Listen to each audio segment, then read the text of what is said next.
Hello, good evening বন্ধুরা, কে কেমন আছেন? আশা করি নিশ্চয়ই ভালো আছেন। দেখতে পাচ্ছেন এই মুহূর্তে আমি এবং রাজদিব্য আমরা দুজন দাঁড়িয়ে আছি। আমার হাতে একটি খাতা দেখতে পাচ্ছেন, নিশ্চয়ই এখানে ক্লিয়ার দেখতে পাচ্ছেন হিন্দু ধর্ম শিক্ষা। এটা হচ্ছে পরীক্ষার খাতা দেওয়া হয়েছে রাজদিব্যর স্কুলের, West little school flower school and কলেজের স্টুডেন্ট রাজদিব্য। তার পরীক্ষার খাতা দেখানো হয়েছে এবং আমি দেখাবো যে এখানে রাজদিব্য এই পরীক্ষার যে খাতা দেখা গেছে পরীক্ষায় 20-এর মধ্যে 20 পেয়েছে। এটি ছিল রাজদীপের একটি টিউটোরিয়াল পরীক্ষা, এটা হচ্ছে সেকেন্ড টিউটোরিয়াল পরীক্ষা। এখানে দেখতে পাচ্ছেন 20-এর মধ্যে 20 পেয়েছে। আমি এই খাতাটি উল্টিয়ে এর আগে কিন্তু দেখেছি একটি গুরুত্বপূর্ণ বিষয় যা আমার আগেও জানা ছিল না, সেই বিষয়টি কিন্তু আপনাদের সঙ্গে শেয়ার করার জন্য আমি মূলত এই ভিডিওটি করছি। গুরুত্বপূর্ণ বিষয়টি হচ্ছে এইখানে দেখলাম যে রাজদীপর একটি কোশ্চেনের উত্তর লিখেছে যে গুরু শব্দের অর্থ কী এবং গুরুর কাজ কী, গুরু কারা। এখানে উত্তর দেখতে পাচ্ছি রাজদীপ যেটা লিখেছে যে গুরু শব্দের অর্থ, সাধারণ অর্থ যিনি সম্মানে ও বয়সে বড়, অর্থাৎ আমাদের চেয়ে যারা বয়সে বড় তারাই গুরু। শাস্ত্র অনুসারে যারা আমাদের জ্ঞান দান করেন তারাই গুরু। এবং 5 জন গুরুর কথা, প্রতিটি মানুষের জীবনে কিন্তু 5 জন গুরুর কথা বলা হয়েছে, প্রধান গুরুর কথা বলা হয়েছে, যাকে বলা হয় পঞ্চগুরু। এই পঞ্চগুরু হচ্ছে কে কে আমি একটু জানাচ্ছি।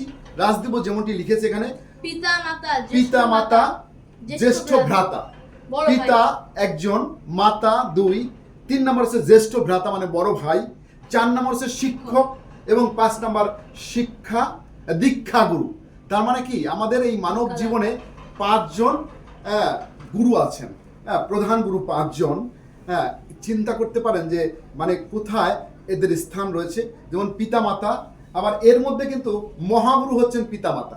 তাহলে আমরা কি পেলাম বলুন তো, যে আমরা জানলাম, আমাদের জানা উচিত যে 5 জন গুরু কে কে। প্রধান 5 জন গুরু হচ্ছেন পিতা মাতা, জ্যেষ্ঠ ভ্রাতা, শিক্ষক এবং দীক্ষাদাতা।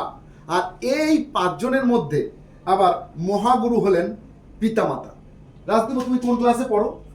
ক্লাস 4-এর স্টুডেন্ট। দেখুন কত চমৎকার হিন্দু ধর্ম শিক্ষা বইয়ে উল্লেখ আছে এবং এই নৈতিক শিক্ষা তারা পেয়ে থাকে, যেটি আমরাও পেয়েছি।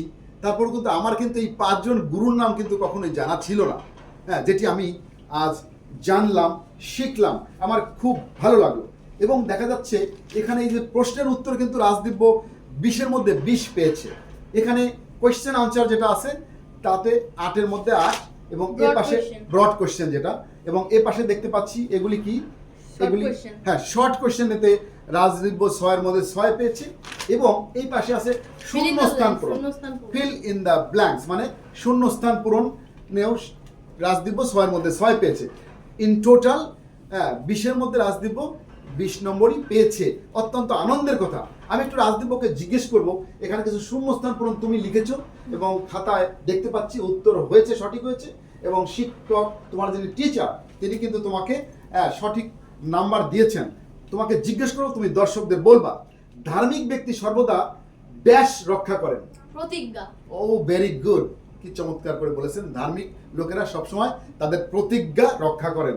দ্বিতীয় কোশ্চেন, জননী জন্মভূমিশ্চ ব্যাস গড়িয়সী। স্বর্গাদপি গড়িয়সী। জননী মানে আমাদের মা স্বর্গের থেকেও শ্রেষ্ঠ। চিন্তা করতে পারেন বন্ধুরা, রাজদীপ যেমনটি বলছে যে আমাদের যে মা হচ্ছে কি স্বর্গের চেয়েও বড়, শ্রেষ্ঠ। আচ্ছা, লাস্ট কোয়েশ্চেন, সেটা হচ্ছে শিক্ষক আমাদের ব্যাস আলো দেন জ্ঞানের।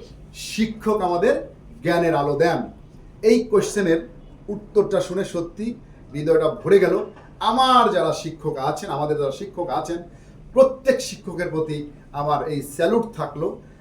মানে শিক্ষকরা হচ্ছে আমাদের জ্ঞানের আলো জ্বালিয়ে দেন। কি সুন্দর।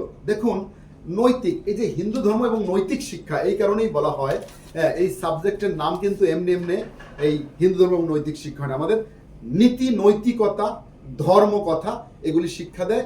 এই ধর্ম বিষয়টি পড়াশোনা করলে, যেমনটি রাজদীপও করেছে। এবং এই দেখুন রাজদীপের হাতে লেখাটাও খুব চমৎকার, খুব সুন্দর, একদম পরিষ্কার পরিচ্ছন্ন, নিট অ্যান্ড ক্লিন। আপনারা বন্ধুরা দেখছেন, দেখুন কত সুন্দর। এবং আমি একটু বলে রাখি এই প্রসঙ্গে যে আমার এই ভাতিজা ও কিন্তু ভেরি মাচ ট্যালেন্টেড স্টুডেন্ট। সে কিন্তু ক্লাসে ফার্স্ট হয়, প্রতিটা পরীক্ষায় ভালো করে। সামনে যে পরীক্ষাগুলি আছে আশা করি রাজদীপ খুব ভালো করবে, ভালো রেজাল্ট আনবে এবং সেই প্রত্যাশা করছি। এবং আপনাদের কাছেও আমাদের নিবেদন থাকলো রাজদীপর জন্য আশীর্বাদ করবেন, রাজদীপ যেন আগামী পরীক্ষাগুলিতেও অত্যন্ত সাফল্যের সাথে উত্তীর্ণ হতে পারে। রাখতে চাচ্ছি বন্ধুরা, thank you so much for watching this video. Bye by.